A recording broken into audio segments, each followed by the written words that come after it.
అందరికీ నమస్కారం. ఈరోజు బీజేపీ పార్టీ ఈ యాపుల గురించి, మట్కా గురించి, తర్వాత వచ్చేసి పిల్లలకు తల్లిదండ్రులకు తెలియకుండా అప్పులు ఇచ్చే విధానాన్ని అమలు చేసిందని చాలామంది అంటుంటే విన్నాను.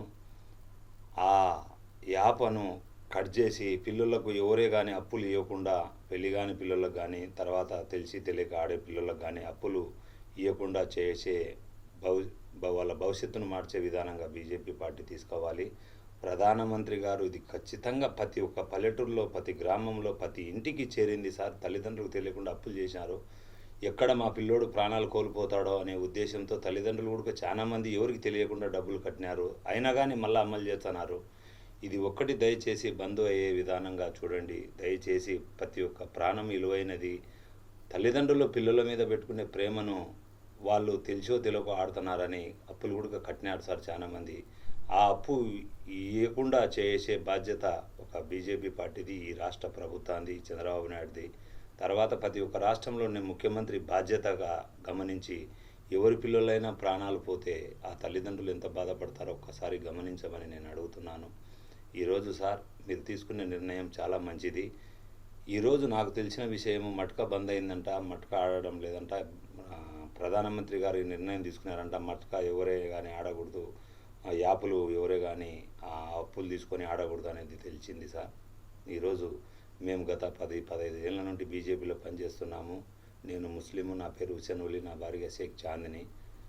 మేము బాధ్యతగా 10 మందికి సాయం చేయాలా, 10 మంది ప్రాణాలు పోకుండా కాపాడాలనే బాధ్యతతో ఈ విషయం తెలియజేయడానికి వీడియో తీయడం జరిగింది సార్. మీరు తీసుకునే నిర్ణయాలు మంచివి. అలాగే కోర్టుల ద్వారా పోయిన కొద్ది వరకు ఏదన్నా పంచాయతీలు కొంతమంది డబ్బు కోసము, కొంతమంది అబద్ధాలు సాక్ష్యాలు పెట్టి చేస్తున్నారు. అది ఏది అబద్ధం ఏది నిజం అనేది తేల్చుకునే విధానంగా కొన్ని చట్టాలు తేవాలి. తెచ్చేనే ప్రతి పేదవాడికి న్యాయం జరుగుతుంది.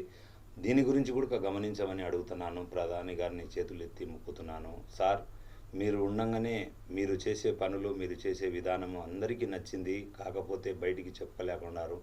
మేము ముస్లిం అయినా కానీ మిమ్మల్ని చాలా గౌరవిస్తున్నాము, మీ పార్టీలో ఉండాము.